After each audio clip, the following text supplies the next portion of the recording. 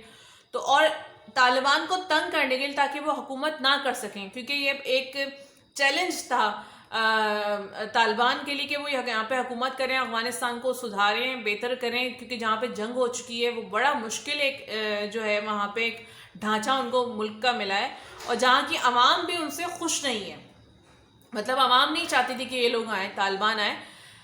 اب سلسلہ یہ ہے کہ جو بائیڈن ہے اور وہ کئی دفعہ ان سے جو ہے جو بائیڈن ہو گئے یا پھر نیٹو سے، باقاعدہ عالمی برادری سے جو ہے وہ طالبان نے اپیلیں کی ہیں کہ سردی کا موسم قریب آ چکا ہے، سردی آ چکی ہے. افغانستان میں جو ہے وہ افغانستان کے اندر جو طالبان کی حکومت ہے اس کو گرانے کے لیے، اس کو بتانے کے لیے کہ طالبان جو آئیں ان کو ٹف ٹائم دینے کے لیے سارے کام ہو رہے ہیں. آپ کو پتہ ہے کہ داعش کے پیچھے کن کے ہاتھ ہیں؟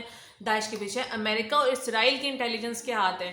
جو بلیک واٹر والے ہیں، بلیک واٹر کون ہے؟ بلیک واٹر وہ ایکچولی ایجنسی ہے جو کہ ایک ملک میں جب جاتی ہے تو وہ یہ ہدف لے کے جاتی ہے، اس کا نیٹ ورک جس ملک میں ہوتا ہے تو اس کا ہدف یہ ہوتا ہے کہ اس ملک کے اندر جو ہے اس ملک کا سکون تباہ ہوگا، یہاں پہ دہشت گردی پھیلے گی. اچھا جو بلیک واٹر کے لوگ ہیں بڑے سخت اور بڑے انٹیلیجنٹ قسم کے لوگ ہوتے ہیں، اور یہ کیا کرتے ہیں کہ جا کے انادگی پھیلاتے ہیں. اب وہ کسی بھی صورت سے ہو سکتا ہے. سیناریو مجھے آج میں نے آپ کو 3 رپورٹس دینی تھی. نمبر 1 پہ یہ کہ CTD، نمبر 2 پہ میں نے آپ کو بتانا تھا کہ کس طرح سے جو ہے وہ ایک نیب میں ترمیم ہوئی ہے اور اس کے پیچھے کیا نقطہ ہے. تیسری چیز میں نے آپ کو بتائی تھی کہ کس طرح سے جو ہے وہ کابل میں حملہ ہوا ہے اور پاکستان کیوں چاہتا ہے کہ جو افغانستان میں دہشت گردوں کی صفائی ہو، کیونکہ دہشت گردوں کی جو نیٹ ورک افغانستان میں بآسانی جو ہے وہ پاکستان میں داخل ہو جاتے ہیں. صرف اور صرف اس کے لائن آف جو پاکستان اس کے درمیان جو ایک لائن بنی ہوئی، ایک جو سرحد بنی ہوئی ہے، وہ ادھر سے کنٹرول ہونا مشکل ہو جاتا ہے. تو وہ جو نیٹ ورک یہاں پہ آلریڈی موجود ہے تو پاکستان اس کا صفایا کرتا ہے، لیکن جو یہ نیٹ ورک بڑھتا چلا جاتا ہے. آپ کو پتہ ہے کہ دہشت گردی کا نیٹ ورک یہ بہت آسانی سے لوگ بک جاتے ہیں، تو یہ نیٹ ورک بڑھتا چلا جاتا ہے. تو پاکستانی فورس کو سلام ہے کہ وہ کتنی مشکلوں کے ساتھ جو ہے وہ یہاں پر رد الفساد کر رہی ہے، اور ساتھ ساتھ جو ہے وہ اپنے بارڈر کو بھی دیکھتی ہے اور اندر سے بھی اس نیٹ ورک کی صفائی کر رہی ہے، اور ساتھ افغانستان کے حالات کو بھی پاکستان کو دیکھنا پڑتا ہے. وجہ یہ ہے کہ وہاں پہ بھی اتنی اسٹرانگ پوزیشن میں نہیں ہے طالبان. جو وہ مالیاتی طور پہ اسٹرانگ نہیں ہے، ان کو اس وقت جو ہے وہ امداد دے دے کے گزارا کروایا جا رہا ہے. ان کے منجمد اثاثے جو نیٹو کے پاس موجود ہے 20 سال سے، وہ بھی نہیں دیے جا رہے کہ کم از کم وہ اسی سے جو ہے وہ اپنے ملک کو سنوار لیں. روس کہہ چکا ہے، چین بول چکا ہے. چین تو خیر ابھی ویسے بھی مدد کرے گا ریبلڈ کرنے کے لیے، وہاں پہ انویسٹمنٹ کرے گا. جس طرح سے چین کی عادت ہے کہ ایک سلسلہ اس کا اپنا طریقہ کار ہے کہ وہ انویسٹمنٹ کرتا ہے. جیسے اس نے ایران کی مدد کی انویسٹمنٹ کر کے اور وہاں پہ اپنی مارکیٹ بنائی. اس کو دو طریقے سے فائدہ ہو جاتے ہیں، اس ملک کو بھی فائدہ ہوتا ہے اور چین کو بھی فائدہ ہوتا ہے، اس کی مارکیٹ بڑھتی چلی جاتی ہے. تو یہ ایک میں نے سوچا کہ میں آپ کو 3 جو ہے وہ نیوز دوں. ایک تو CTD کی کہ کس طرح سے جو ہے وہ پاکستان کی فورس جو ہے وہ کس طرح سے جو ہے وہ دہشت گردوں کا نیٹ ورک توڑ رہی ہے.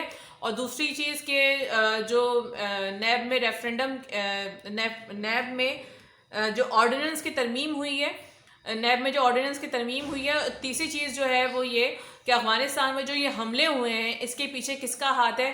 اور میں آپ کو اس کی تفصیل بتا دوں کہ افغانستان میں جو حملہ ہوا ہے اس میں تقریباً جو ہے وہ 19 افراد جو ہیں وہ مارے گئے ہیں، 50 افراد زخمی ہیں.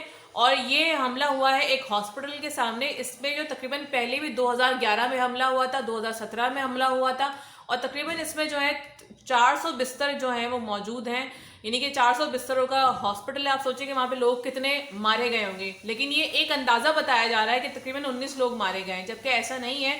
طالبان کا اپنا کہنا یہ کہ ہم نہیں بتا سکتے کہ یہاں پہ جو ہے وہ کتنے لوگ جو ہیں وہ مارے گئے ہیں. سارے جو خبریں ہیں وہ منظر عام پر آ رہی ہیں، چاہے وہ منی لانڈرنگ کے بارے میں بتایا جائے کہ ہم اس کے لیے کیا اقدام کریں، چاہے وہ دہشت گردوں کے بارے میں بتایا جائے. ساتھ ساتھ پاکستان کو جو مسئلہ درپیش ہے وہ ہے افغانستان کا، جہاں پہ امریکہ اور اسرائیل ملک مل کے جو ہے وہ افغانستان کے حالات کو خراب کریں داعش کی شکل میں. اس کا نیٹ ورک وہاں پہ موجود ہے. آپ لوگوں کے ساتھ پھر نئی اپڈیٹس کے ساتھ ملاقات ہوگی. اپنا بہت خیال رکھیے گا. اللہ حافظ.